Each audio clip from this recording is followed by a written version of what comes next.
Okay, so today we're going to talk about simplifying radical expressions. A radical expression is anything that has a radical in it. So it could be a square root or a cube root, fourth root. We could have an 11th root. Anything with that radical symbol, though, will be what we're dealing with. So the product property of radicals says we can take this product and split it into its two factors. So square root of AB can be split into square root of A, square root of B. A quick example, we've done things like this before, but square root of 45 can be split into square root of 9, square root of 5, and we know square root of 9 is 3. It's a perfect square, so our final answer would be 3 root 5. Another example would be square root of 72. A lot of us think of 9 and 8 as two factors, and we know square root of 9 is 3. But then square root of 8 can be split into square root of 4, square root of 2. So this becomes 3 times 2 times the square root of 2.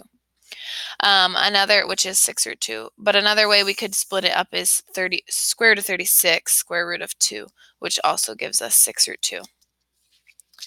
So a lot of the simplification we're going to do is going to need perfect squares, so it might be wise for you to write some of these perfect squares down when you go to simplify these problems. So square root of 180, the first perfect square that a lot of us think about is 9. We know 9 goes into 18, so it would be square root of 9, square root of 20.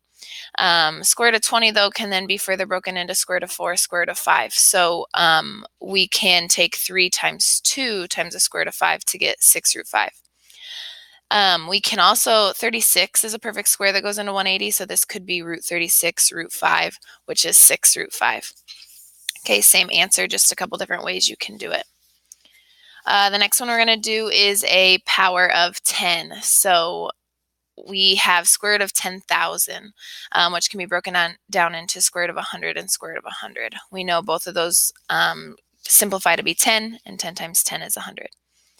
Another one would be 100,000. Well, we know we can take another 100 out of that. It leaves us with square root of 100, square root of 1,000. Square root of 1,000 we can take another 100 out of, so we have 10 times root 100, root 10.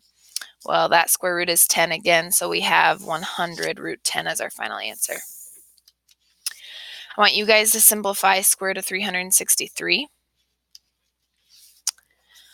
Now we're going to throw some variables in there. So we have square root of 81 times x to the fourth y cubed. So this can be broken down into its three parts, the coefficient, and then our two variables.